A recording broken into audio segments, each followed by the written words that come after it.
Who made you realise that ಇದೆಲ್ಲ ಒಂದು ಕಡೆ ಮೊನಾಟನಸ್ ನೋನ್ ಆಗಿದೆ, ಮೇಡ್ ಸೆಲ್ಫ್ ರಿಯಲೈಸೇಷನ್ ಅಂತ ಅನ್ಕೋತೀನಿ ನಾನು.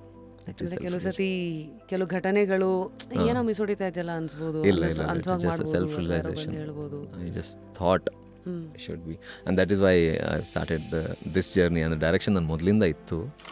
ಐಮ್ ಆ್ಯಕ್ಟರ್ ನಾನು ಬೈ ಆ್ಯಕ್ಸಿಡೆಂಟ್ ಆಗಿದ್ದು. By accident I become an actor. ನಾನು ಎಲ್ಲೂ ಇಂಟೆನ್ಷನಲಿ ನಾನು ಆ್ಯಕ್ಟರ್ ಆಗಬೇಕು ಅನ್ನೋದು ಇರಲಿಲ್ಲ. I started my journey as a dancer.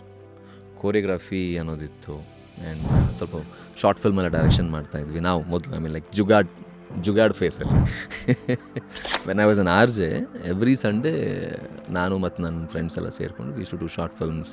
ನಾನು ಡೈರೆಕ್ಷನ್ ಮಾಡ್ತಾಯಿದ್ದೆ. ನನ್ನ ಇನ್ನೊಬ್ಬ ಫ್ರೆಂಡ್ ಇದ್ದ, ಸಚಿನ್ ಅಂತ, is a very famous YouTuber ನಾವು, ಶಟರ್ ಬಾಕ್ಸ್ ಫಿಲ್ಮ್ಸ್ ಅಂತ ಮಂಗಳೂರಲ್ಲಿ.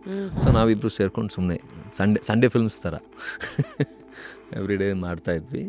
Then suddenly acting took off. ದಿಯಾ ಆಡಿಷನ್ ಕೊಟ್ಟೆ ನಾನು 2014 ಅಲ್ಲಿಗೆ ಬಂದಿದ್ದು ಗೊತ್ತಾಯ್ತಾ ಆಡಿಷನ್ ಇದೆ ಅಂತ? ಹಾಂ, ನ್ಯೂಸ್ ಪೇಪರಲ್ಲಿ ಕಾಲ್ ಫಾರ್ ಮಾಡಿದರು. ನಾನು ಮೇಲೆಲ್ಲ ಮಾಡಿದೆ. That was rejected.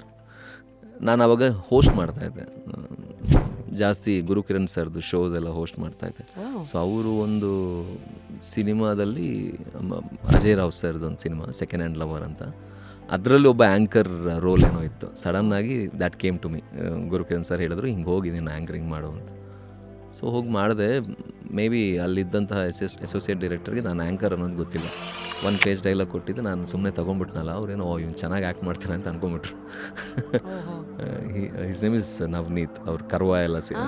ಸೊ ಅವರು ನಮ್ಮ ಅಶೋಕ್ ಸರ್ಗೆ ರೆಫರ್ ಮಾಡಿ, that is I got opportunity to audition. Full ವಿಡಿಯೋನ ನೋಡಿ on rapid Rashmi's YouTube channel.